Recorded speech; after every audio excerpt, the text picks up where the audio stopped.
میں کٹپتلی بنی ابا کا حکم ایسے مان رہی تھی جیسے ان کا سلوک میرے ساتھ بہت اچھا رہا ہو۔ میرے دماغ میں سوچے کئی جم کر رہ گئی تھی۔ مجھے کچھ سمجھ نہیں آ رہا تھا، ایسا لگ رہا تھا کہ جیسے میری زندگی بھی بس ختم ہونے کو آ گئی ہے۔ مجھے اپنی ماں کی بے حد یاد ستا رہی تھی۔ میں اپنی ماں کے صبر پر بے انتہا آنسو بہا رہی تھی اور دل ہی دل میں اپنی ماں کے ساتھ گلہ کر رہی تھی کہ کاش آپ نے یہ ساری حقیقت مجھے پہلے بیان کر دی ہوتی تو شاید آپ میرے ساتھ ہوتی آج۔ میں کبھی بھی آپ کی تکلیف برداشت نہیں کرتی، آپ کو لے کر کہیں اور چلی جاتی، لیکن ابا کو اپنے کیے کی سزا ضرور دلواتی۔ اب میں اکیلی جان دو دشمنوں سے کیسے جنگ لڑوں گی؟ میں اماں سے گلے کر رہی تھی کہ تبھی میرے کانوں میں پھر سے آواز پڑی، اور اس دفعہ یہ آواز بہت زوردار تھی۔ ایسا لگ رہا تھا کہ پورا گھر کسی نے سر پر اٹھا لیا ہو۔ جیسے ہی میں نے کچن سے نکل کر دیکھا تو وہ عورت جسے اب میں ماں کا درجہ دے رہی تھی بہت کرخت لہجے میں مجھ سے کہہ رہی تھی کہ کیا تمہیں ایسا نہیں ہوا کہ تمہارے باپ نے کیا کہا ہے؟ کیا میں بھوک لگی ہے، جلدی سے کھانا لے کر کمرے میں پہنچو۔ آج اس کا ہمارے گھر میں پہلا دن تھا اور اس کا لہجہ ایسے تھا جیسے وہ نہ جانے صدیوں سے اس گھر کی مالکن ہو۔ مجھے اپنے ماں کی جگہ پر وہ بالکل برداشت نہیں ہو رہی تھی۔ میں اس بوڑھے آدمی کو اپنی کہانی سناتے ہوئے بے انتہا رو رہی تھی۔ تبھی اس بوڑھے آدمی نے میرے سر پر شفقت بھرا ہاتھ رکھتے ہوئے کہا، رو مت بیٹی۔ آگے کیا ہوا؟ بوڑھا آدمی میری کہانی سننے کے لیے بے تاب تھا۔ وہ جیسے جیسے میری کہانی سن رہا تھا اس کی آنکھیں نم ہوتی دکھائی دے رہی تھی۔ میں پھر سے بوڑھے آدمی کو بتانے لگی کہ اس عورت نے میرا کیا حال کیا تھا۔ روز گھر میں ایک نیا تماشا لگا ہوتا، روز ابا کے جانے سے پہلے اور ابا کے آنے کے بعد وہ مجھ سے جھگڑا کرتی۔ وہ ابا کو یہی دکھانا چاہتی تھی کہ میں نے اس کی زندگی عذاب بنا دی ہے۔ روز روز کی لڑائی جھگڑوں سے میں تنگ آ گئی۔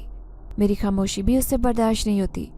پہلے تو اپنی زبان کے تیر چلاتی، پھر جب اس نے محسوس کیا کہ میں اس کی کسی بات کا جواب نہیں دیتی اور لڑائی کا حصہ نہیں بنتی تو اس نے میرے ساتھ ہاتھ چلانے شروع کر دیے۔ وہ بلا ناغہ مجھے مارتی پیٹتی اور میں خاموشی سے اس کی مار برداشت کیا کرتی۔ وہ خود مارنے کے بعد ابا سے بھی مجھے مار پڑواتی۔ ایک دن میں کچھ سودا لینے کے لیے دکان پر گئی تو میں دکان پر جانے کے بجائے نادیہ کے گھر چلی گئی۔ میں نادیہ کے گلے لگ کر بے انتہا روئی۔ میں نے اپنے دل کا بوجھ نادیہ کے ساتھ بیٹھ کر ہلکا کیا۔ پورے محلے نے سوچا کہ اب وہ ابا کو سمجھائیں۔ سارا محلہ گٹھا ہو کر ایک دن ہمارے گھر آ گیا اور ابا کو نصیحتیں کرنے لگا، لیکن ابا کو کسی بات کی سمجھ نہیں آتی۔ ابا نے سب کو برا بلا کہہ کر گھر سے نکال دیا۔ سب لوگ میرے سر پر پیار دیتے اور کہتے کہ صبر کرو بیٹی، اللہ سے دعا کرو، اللہ تمہاری مشکلیں آسان کرے گا۔ سب لوگ یہ کہتے ہوئے گھر سے جانے لگے تھے۔ بس ابا سب سے منہ پھیر کر ایک طرف غصے سے کھڑے تھے کہ تبھی اس گھٹیا عورت نے ابا سے کہا کہ یہ سب تمہاری بیٹی نور کا کیا دھرا ہے، یہی گھروں میں جا جا کر سب کے پاس رونا روتی ہے، ہمارے اوپر طرح طرح کے الزام لگاتی ہے۔ بھلا بندہ پوچھے ہم نے اس کی جان عذاب بنا رکھی ہے کیا، یہ جو جگہ جگہ جا کر رونا روتی ہے؟ ابا نے اس عورت کی بات سنی تو مجھ سے تحقیق کیے بغیر مجھ پر برس پڑے۔ لوہے کا راڈ اٹھا کر ابا نے میری بہت پٹائی کی۔ مجھے اس قدر مارا کہ میں چیختی چلاتی رہی، لیکن میری کسی بات پر ابا نے یقین نہیں کیا۔ محلے والے سبھی جا چکے تھے، کوئی میری مدد لینے کے لیے نہیں آیا، کیونکہ سب جانتے تھے کہ ابا اس وقت حیوان کا روپ اختیار کر چکے ہیں۔ میں روئے جا رہی تھی اور ابا سے کہہ رہی تھی مجھے بہت تکلیف ہو رہی ہے، خدا را میرے اوپر رحم کریں، مجھے معاف کر دیں، میں نے ایسا کوئی گناہ نہیں کیا جس کی مجھے سزا دے رہے ہیں۔ لیکن ابا کے ہاتھ تب تک نہیں رکے جب تک ابا تھک نہیں گئے۔ میرا پورا جسم زخموں سے بھر چکا تھا۔ کئی دن میں بستر سے اٹھ نہیں سکی۔ میں نے دل میں تہیہ کر لیا کہ جیسے ہی چلنے پھرنے کے قابل ہوں گی تو میں یہ گھر چھوڑ کر کہیں دور چلی جاؤں گی۔ میں ایسے باپ کے ساتھ کبھی زندگی نہیں گزاروں گی جسے بیٹی سے زیادہ اوروں کی باتوں پر یقین ہے، جسے اپنی بیٹی کی ذرہ برابر فکر نہیں۔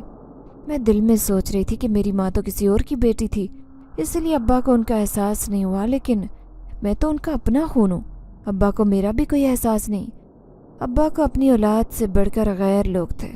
میں دن رات اپنے ٹھیک ہونے کا انتظار کرنے لگی۔ پھر ایک دن میں چلنے پھرنے کے قابل ہوئی۔ ابا اور ان کی بیوی شاپنگ کرنے کے لیے گھر سے باہر گئے۔